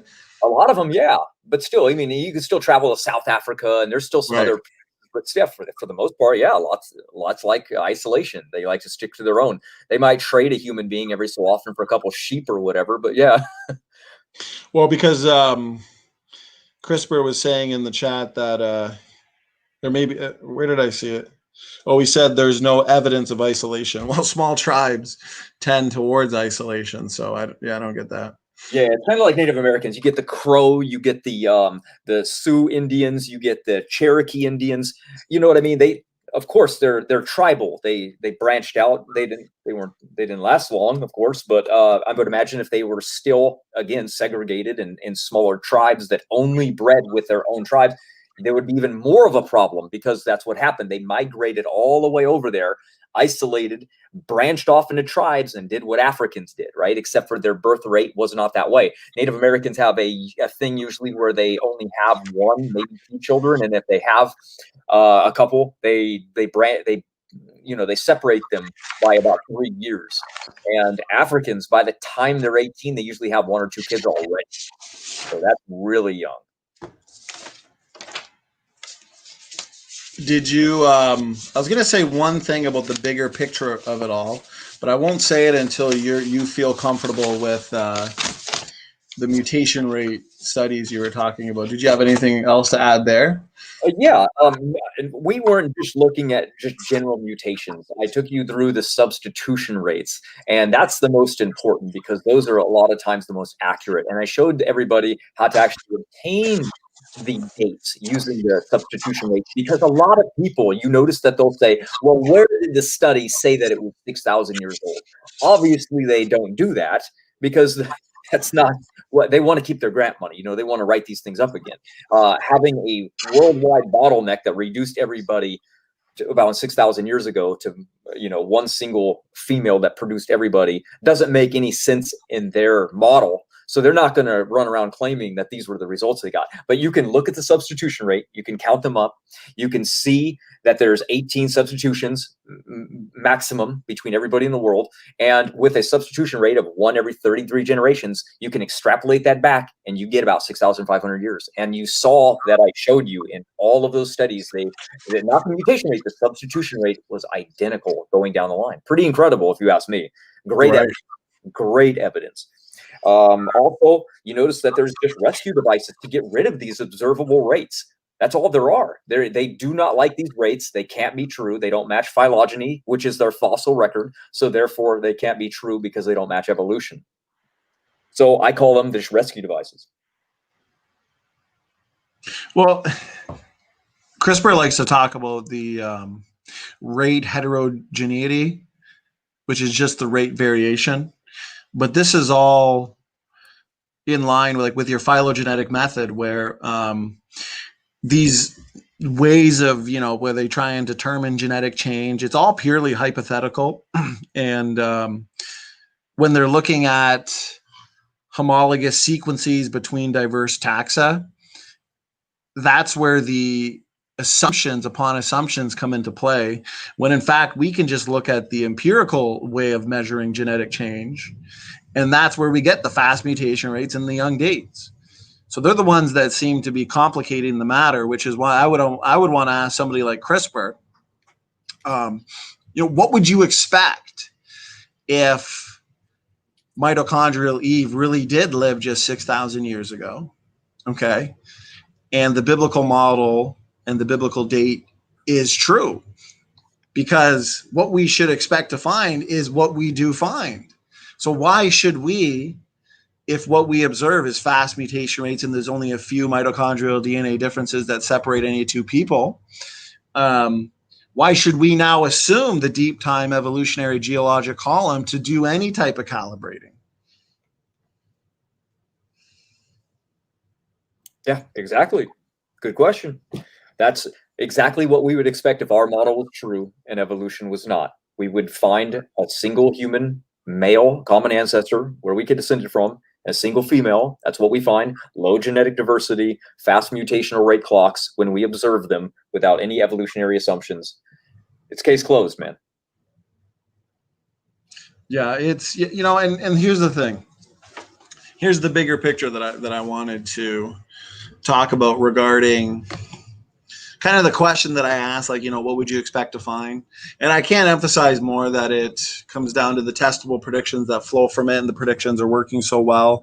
And after doing this for so long, you and I, Matt, comment wars, I've had numerous debates, and they always say they can't make the predictions. And then Dr. Dan Stern Cardinale, I guess, who was brought in for damage control, he finally answered my question that I always ask, because it's not hard. You know the question's coming. You just watch my debate and you know that, fine, invoke whatever you want, substitution rates, time dependency, whatever. But where's the testable prediction? So Dr. Dan Stern Cardinale said he has a prediction. And he provided a paper that we dissected, and it was no prediction at all. So have they actually made the types of predictions necessary to confirm what they're saying about the mutation rates is true? Oh, of course not. Of course not. They can make retrodictions, and then they'll line up their rates. You know, they like doing that, right? That's why they invented the phylogenetic method in the first place. So go figure, right? Well, that doesn't match, so we're going to bootstrap that, and boom, we've got our answer. Who needs reality? Well, it seems like this whole clock calibration that they're doing for a number of factors, it just seems like this has become standard procedure with the evolutionists now because of their presupposition of deep time evolution, the geological column. And it sounds like they've been implementing this ever since the beginning, or near the beginning of the mitochondrial DNA pedigree-based study results. It doesn't line up with, oftentimes, from what I've read too in papers, the calibrations that they try and do don't even match up to the fossil record of their assumed divergence times and lineages and what's related to what. So even when they try and calibrate, there's oftentimes discrepancies too. But it just seems like it's now standard procedure, isn't it, Matt? It is. It is. That's why I wanted to show everybody the massive discrepancies that they get when they don't confer with each other, or also when they need to match the fossil record. You see, what happens is when they build these things and they assume the split about 6.5 million years ago, and they're building this little chart, they don't get what they need to match because they need an assumption from the very beginning, meaning they have to have a base root population to make their calculation from. So they go, oh, I guess there was about 20,000 people at that time, or maybe there was 10,000. So guess what? That's a 10,000 difference in things. So that's why the math sometimes will come out with 50,000 years difference or 100,000 years. And they're trying to land around the 200,000 year mark. You ever notice that? That's because that's when their last bottleneck, which was real big, occurred. So they need it to happen around that time. But there's nothing in the fossil record about that. So they have a lot of leeway saying, well, it did, but it didn't. Maybe it could have been 40,000 years ago, maybe 300,000 years ago, but they're really trying to get it snuffed into about 200,000 years ago. But you notice how it's all just manipulation with numbers. They can do it so easy. Well, and here's CRISPR's answer, and I don't want to repeat everything about the African people groups. I pointed out that the generation times is an assumption, but I pointed to other factors at play that even the evolutionists will invoke and accept to explain the higher genetic diversity in Africa. So people can just go back and rewatch that. But he said if the model was true, he'd expect the total diversity centered outside of Africa with simultaneous expansion of three separate roots.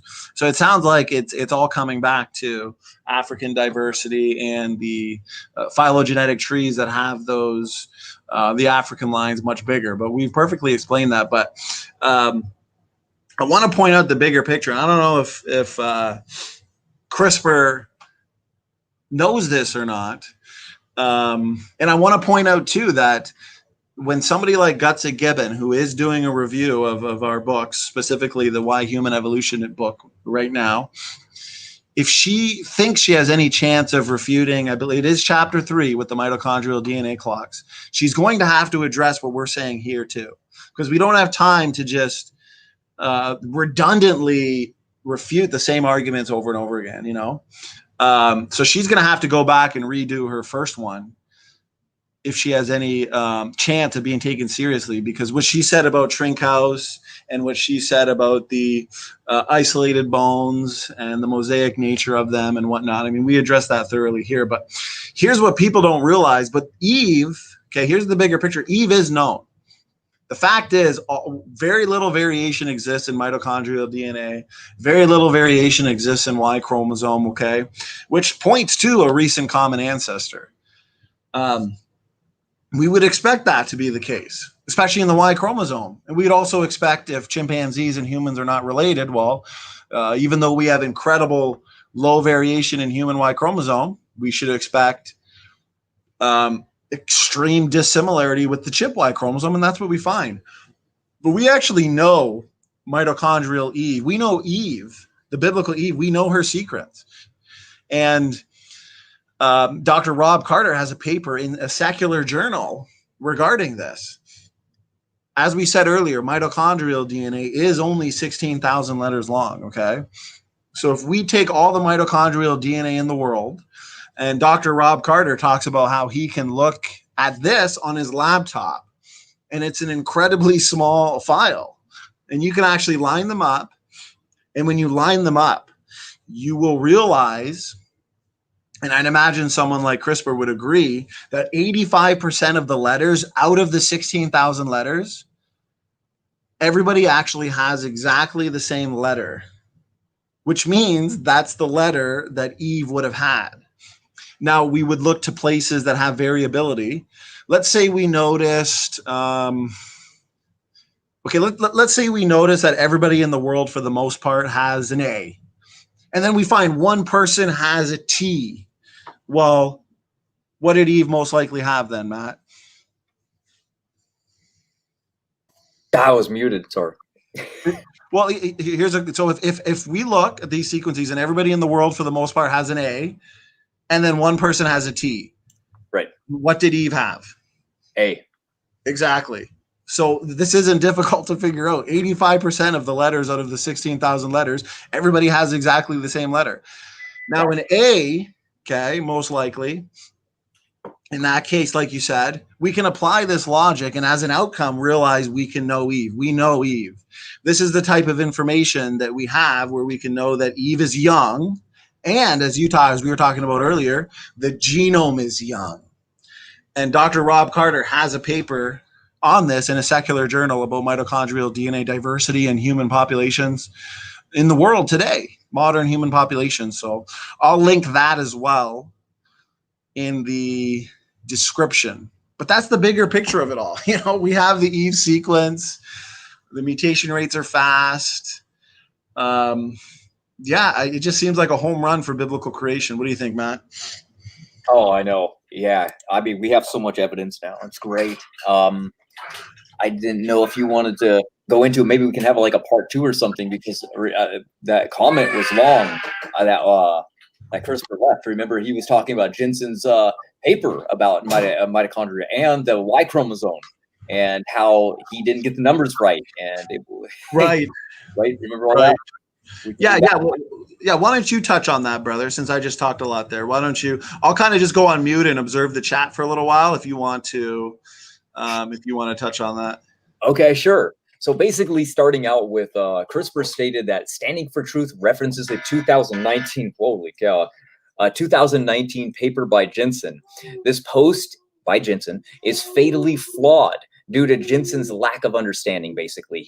What he's getting at. He says that Jensen only uses the regional filter tested by Carmen, which is the only filter Carmen doesn't use in their analysis. So basically, this filter doesn't not exclude low coverage variances, which is odd in the discussion. He said that's benefits of high coverage secrecy. But I say, why would it exclude low coverages when they're trying to obtain as much high coverage results as possible, which come from low coverage sequences? That's how they're obtaining high coverages, by grabbing lots of small sequences because the Y chromosome is so large. So Jensen wanted as much as he could, so he used an additional filter. And then CRISPR goes on and says that it critically ignores the remapping filter, which effectively accounts for or reads improperly the mapped for the X chromosome. Well, because if it was ignored, it was not worth counting. Thus, it was not selected as high quality. Jensen specifically states that Carmen rejected and filtered out the vast majority of low-weight mutations using his other methods, but neither filter captured all of the height weight.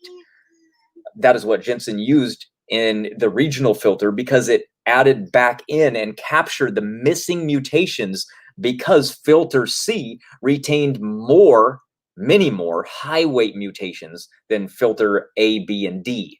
So that's why. And so CRISPR goes on. He said, this may surprise Standing for Truth, but when investigating the Y chromosome, you want to exclude data from the X chromosome. Well, okay, yeah, we exclude the X chromosome when we're looking specifically at the Y chromosome, because mutation rate would be different between the two. So we're going to specifically look at the Y because it's vastly different in size and might have a different mutation rate. So that's why it's excluded. A properly filtered, here we go. Also, Jensen used the wrong numbers for his generation time calculation, which is funny. So here, let me just screen share. I don't know why I'm just reading this out loud. Wow. Okay. So here, look, here's what Jensen did.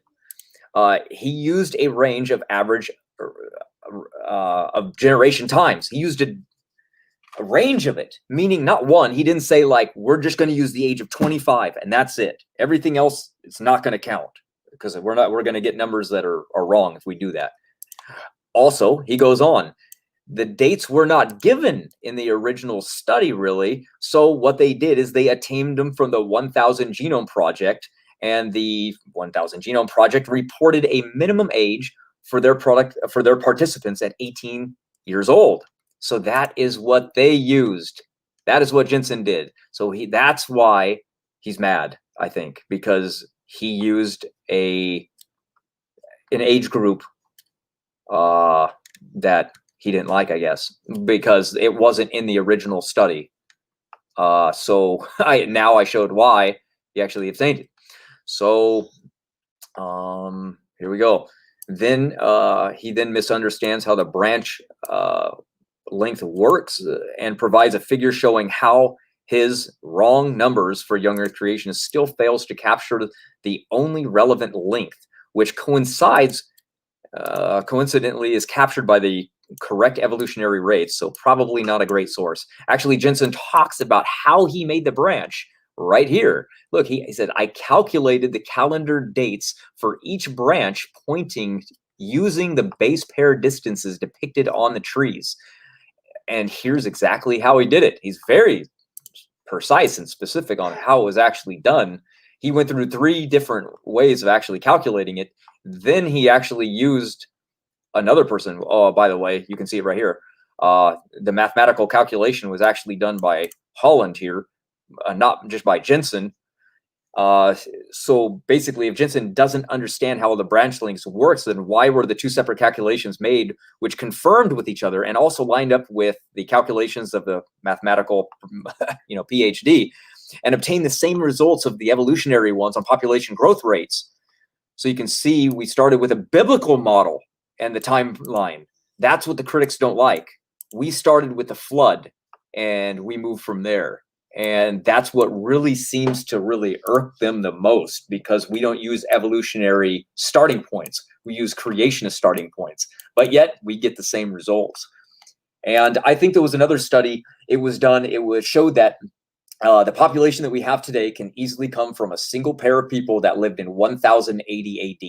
I believe that's the correct number. I can update that later. But that's not long ago at all. And that's far early, after even this population growth. And that was a mathematical model that did that. So that also accounted for people dying out, things like that. And I guess we're good. I didn't want to keep going too long, but I just wanted to cover that because Jensen really covers exactly why he got these dates for the calendar that he created and the tree roots that he based it on off the base pair calculations. And obviously you can see the two calculations starting right here with the blue lines as opposed to the evolutionary model, which was a kind of a slower rate, and then boom, it shoots up. They believe farming did it. Well, you can look at it right here as well. And you can see the blue line is, again, the spike. We say this is right after the flood. Evolution says this is just a invention of farming that was occurring around the world. So that's really the only differences. And I can actually check in here real quick and type in 1000. Be able to find it. Laggy. Sorry, guys. 1000. Sorry, looking for something for everybody real quick.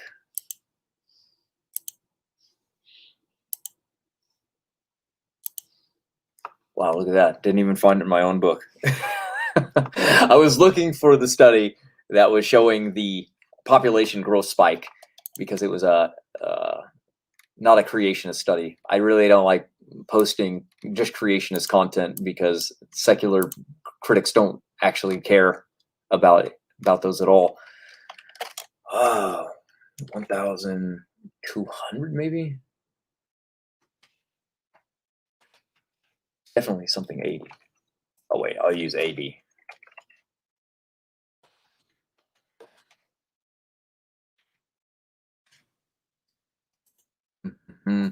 If I don't find it on this run, I won't waste more time. Sorry, everyone. It's not even a big deal. I'm just on one right now. Unbelievable. I hate when I can't find things in my own work. Oh, here we go. How about the dead bodies? He says, where are all the dead bodies from American natives then? He said the Americans had a population of 100 million in the 1500s with 90% mortality in the Columbian Exchange, and yet very few bodies exist after just 500 years, much less 500,000 years. I thought this was a crazy statement because let's break this down. You just admitted that almost no dead bodies are found for humans that lived just 1,500 years ago, yet we can find dead bodies of people that he thinks are 500,000 years old. You logically think that makes sense. So according to this, a higher population that lived more recently, which should leave more evidence, yet it does, is good proof of deep time. How is this a valid argument in favor of evolutionism? You see, he got so focused on your comment that he forgot that his own reply would falsify his deep time narrative on finding more dead bodies in the past. So I find that pretty funny, considering, I mean, that's not a good thing you would want to bring up, that we're finding more ancient bodies than recent ones. That's talking about Noah's flood, for one. I mean, that's why we find fossils, because they had to be formed in a particular way. And here's another one. It goes, Standing for Truth references Parsons. I guess we're going to jump into that, maybe. Let me see. Nah, we already covered this enough.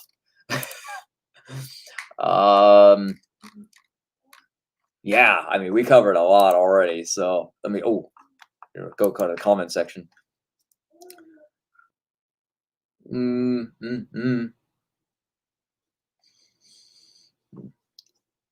We'll get Jensen on here one day. That's our goal for everybody, okay? We'll get Jensen on here to talk about his own work, because a lot of people have a problem with Jensen and they come to us and we haven't read all of his work. He writes consistently. He is constantly putting out content and writing all the time. And it's hard to keep up with him and everybody else also while we're writing ourselves.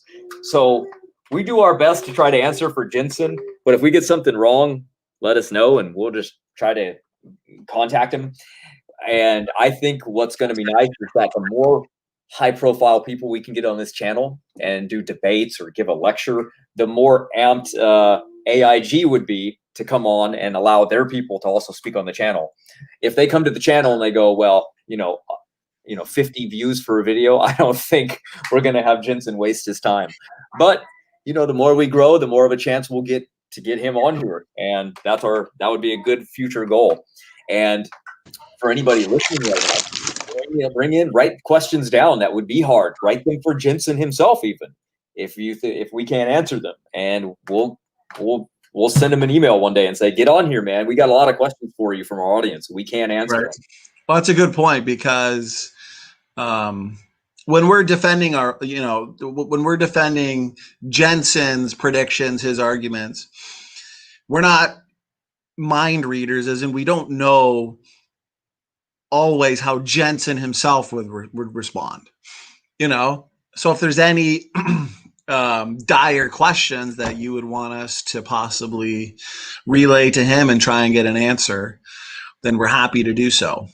But for the most part, we're pretty confident that with what science and arguments we put forth are pretty strong and quite irrefutable. So don't mind me, Matt, just having a couple chips and salsa here. Nice, man. Nice. Yeah, it was good, man. What is this? Almost on 2 hours. I mean, that's a long time to really do over what a couple statements. See, I could have put a movie on, but because we love our fans, we love our critics so much, this is much better than a movie, right? 2 hours just flies by. It's crazy. Yeah, it does. It does. And there's probably even more to cover, but you get comments every day. So just compile. Oh, yeah. We'll do it next week again. And I've linked Erika's video, and if she's watching this, or she does watch it, when it comes to the mitochondrial DNA, the mutation rate section in our books, for example, or in Why Human Evolution is False, we've done an extensive one on supposedly the only prediction that they've come up with so far, which was by Dan in one of our discussions we had, and we thoroughly, systematically dismantled it. So I link that one too, because we've anticipated her arguments anyways, which are pretty well just taken from people like Evograd and Dan, which is fine. We all can't be experts in everything. So that's nothing to be ashamed about or anything. But, I've linked that one, which we did an extensive video on, plus this one, so we don't always want to just be responding to the same old arguments all the time. These last two videos on Debunking the Debunkers have been pretty thorough. And I've put myself out there on Why Human Evolution is False. And I've had several debates in the last few months on those exact topics. And I'm confident, especially with the Eric Trinkhaus paper and the conclusions about the hominins and the post-Babel dispersion, isolation, inbreeding. It's strong, I'm willing to discuss it with anybody. Hey, go ahead, man. I'm going to have another bite of these chips here. Yeah, you did good. You did so good. A matter of fact, Dan was like, I don't even want to talk to you anymore about Neanderthals. Right. That's pretty good when you get somebody that's giving everybody else advice to concede that they're done debating mutation rates and Neanderthal with you. They can't destroy it at all. I mean, how can you? It's been so much fun because, and you know how much you and I brainstorm on a daily basis, but this new Refuting Critics, it's more so of a handbook. I don't want to keep it too long, but it is going to systematically demolish the arguments that I have seen put forth. But it's going to be a lot of fun. You guys are going to love it. One thing I wanted to say with the Y chromosome, because it seems like CRISPR just wants to complain about the mutation rates, the numbers, the math. And once again, they keep missing the bigger picture. I can't help but laugh because, and even Nathaniel Jensen himself has pointed it out, it's like they are just, I don't know if they're doing it on purpose or what they're doing, but they are ignoring the testable predictions. They're ignoring what he's doing about the genetic signatures and the history of civilization in the Y chromosome. So I don't understand, because that's what it's going to come down to, is the fact that Jensen has published papers on the Y chromosome. And what's funny is, okay, here's something that just came to mind. I believe it was Evograd that made a comment in his blog that Jensen ignores Y chromosome. And now it turns out that the Y chromosome is presenting an even stronger case in regards to predictions than the mitochondrial DNA. Isn't that funny? Yeah, that's true. The problem was only small amounts of the Y chromosome was tested before. So now with the high convergence, with the high quality versions that they have, and the large, basically it's just large segments now that we see. It's so great. It's so devastating.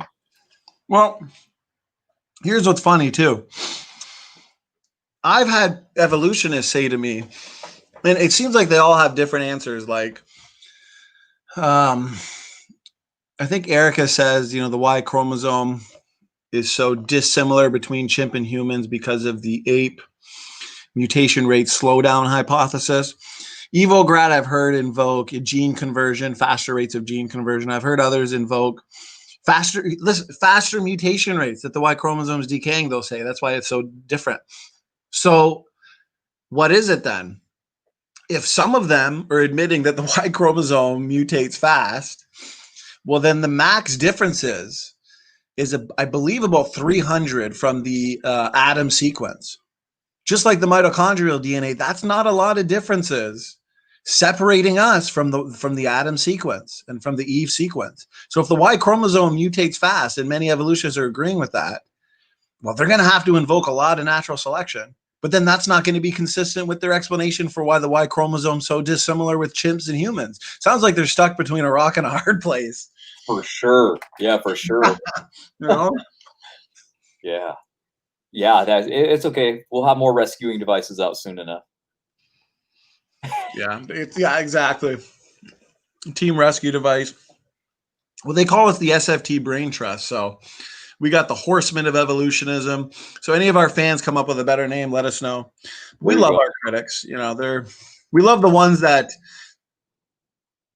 enjoy cordial dialogue. Like, Crispr, I don't have a problem with. He typically just brings up arguments that we can address. He's not rude or disrespectful, over it. He's not one of those militant atheists. So we enjoy addressing what we can. Another one that I've heard. What are your thoughts on this? They've said that, exactly what we find, in mitochondrial DNA, how we find the one main lineage that goes back to a recent common ancestor, that they'll say that's exactly what we'd expect to find, they say. Well, you ever hear that? Yeah. Well, that might be, but it sure wouldn't be 6,000 years ago. Right. Okay. Yeah, sure. Of course, you would expect at least some point in time there was a bottleneck that reduced something to its original, most recent common ancestor, or a species of a dog that you can take back to where it wasn't, that breed anymore, and it came from like a wolf. Sure, you can do that, but humans haven't speciated, right? So what happens when you get to time? Okay, you get to a most recent common ancestor. It wasn't too long ago. Basic common sense. And to say that proof of evolution is just weird. I was going to point out too, we've got Xavier Myrels. He says, cool, subscribe. Looking forward to catching the next show. Xavier, thanks so much for subscribing, brother. Spread the word.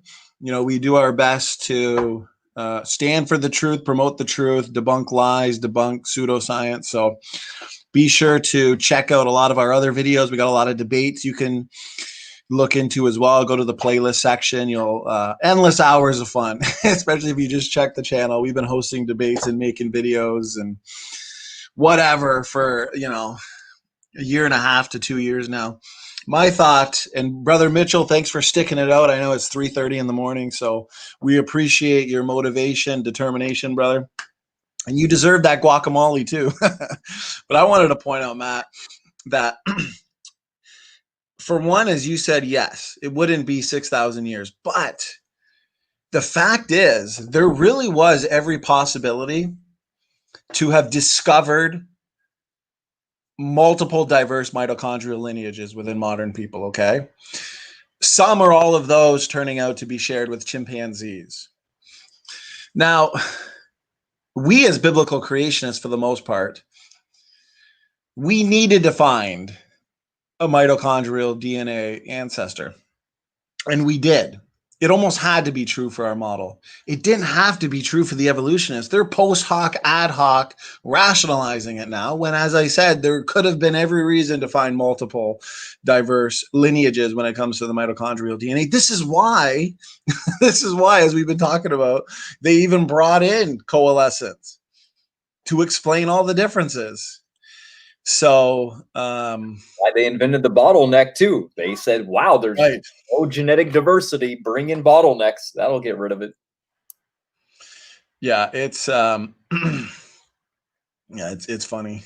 So they brought that in as a post hoc evolutionary explanation after we had the data that was perfectly consistent with our model and had to be consistent. You know, that is a direct prediction. That's why I always say, you know, we can look to Genesis, because they always say which God, right? You know, you and I, we like to focus on biblical creation, proving the God of the Bible. And that's one thing that intelligent design lacks, is when you're debating topics like, does God exist? Well, what's a question the critics always ask? Well, which God? Which God? Exactly. So what would be your response? Which God? Well, the only one. So right. You'd have to say there is only one there. So it's the universe didn't always exist, or else you get infinite regress paradox. That's not real. That's not logical. So if you're looking at creation, was there a creator? Well, how can we test that?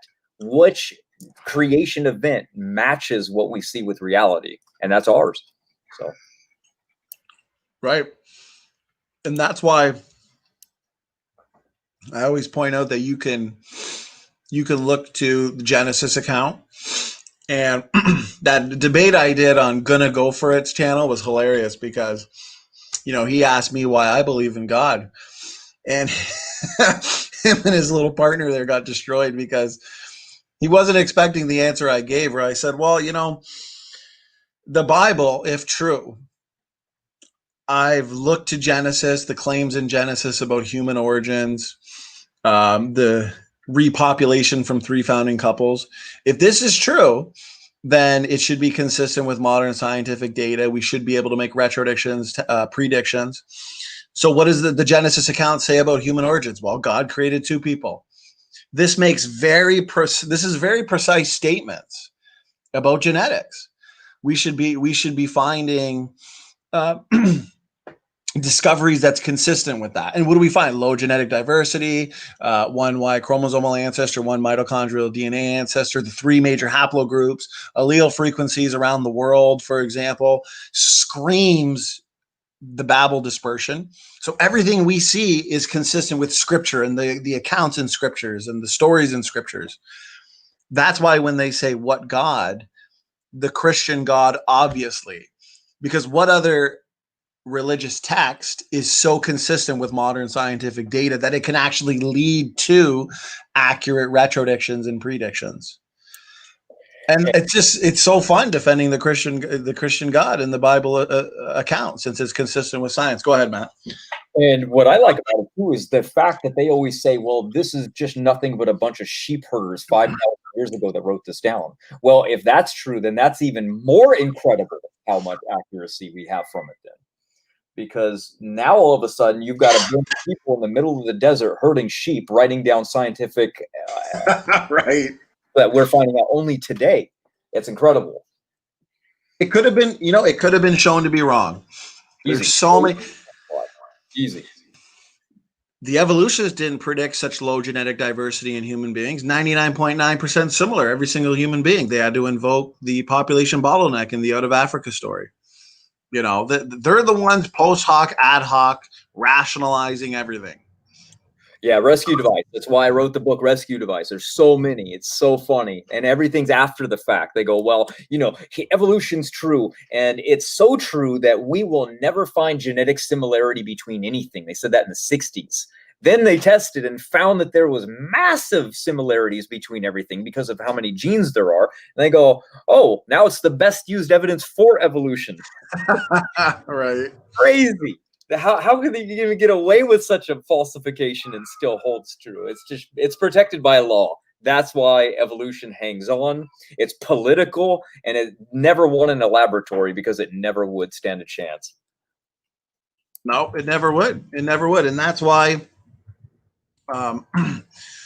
that program I went on to, it bringing up the predictions and retrodictions was kind of, it became a necessity now to discuss those things. And this guy, Peter from Gonna Go For It, slapping and running. But anyways, the point is, when it comes to the Y chromosome and the mitochondrial DNA, everything we've talked about today, it's about the testable predictions that flow from it. So yeah, we've gone for a couple hours. I think this has been another good one. Like I said, anybody who's joined just now, make sure you watch it all. I've linked our other Debunking the Debunker video in the description box. Be sure to check it out.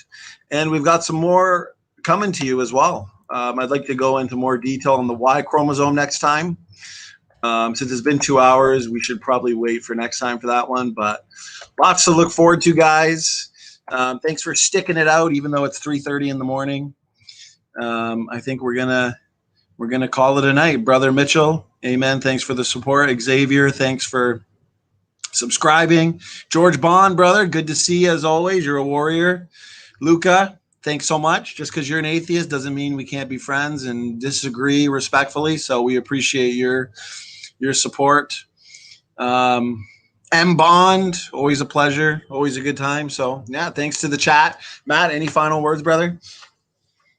No, just sorry, guys. We got a little technical there, and we have to do that sometimes because the questions are technical, so they're really hard to answer non-technically. So yeah, I haven't learned to do what Kent does. Pretty soon, we'll just say, "Look, man, dogs produce dogs." Right, exactly. So right now, I don't know how to do that, so we're learning, though. You know, one day it's a process. But yeah, when you got technical arguments coming from, you know, some of the most, I guess, informed, you can say, or educated evolutionists on this matter, it requires technical rebuttals, and that's what we're going to give them. And we agree gold standard of science is making testable predictions, and that's why we're proud to say that it's the biblical creationists that are doing so. If there's any questions regarding any of the technicals that you've heard, leave it in the comment section. We like to stay out of the comment section as much as possible, as in like constantly responding to critics, because as you know, Matt, I've been guilty of it, and sometimes it's my entire days ruined in the comment section, and it never goes anywhere, you know. Right. So, yeah, but we do look if we find a comment even from a critic. We'll try and do a video response, or if it's from like a fellow believer or somebody on the fence or something, we'll try and answer it. You can email it to us. So we're just here to help. Exactly. And so hopefully we'll start doing this either once a week, or we'll even get together with more team members and share or go over some things or whatever's going on.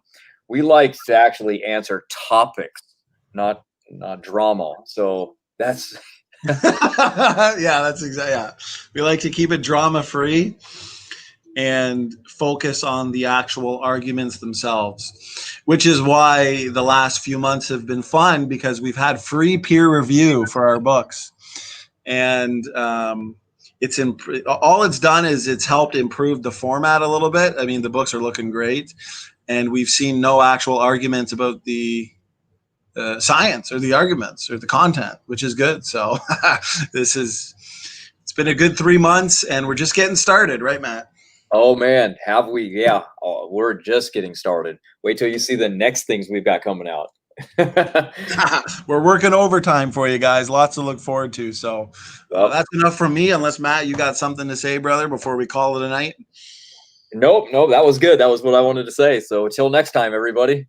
All right. God bless everybody. Thanks for joining. Take care.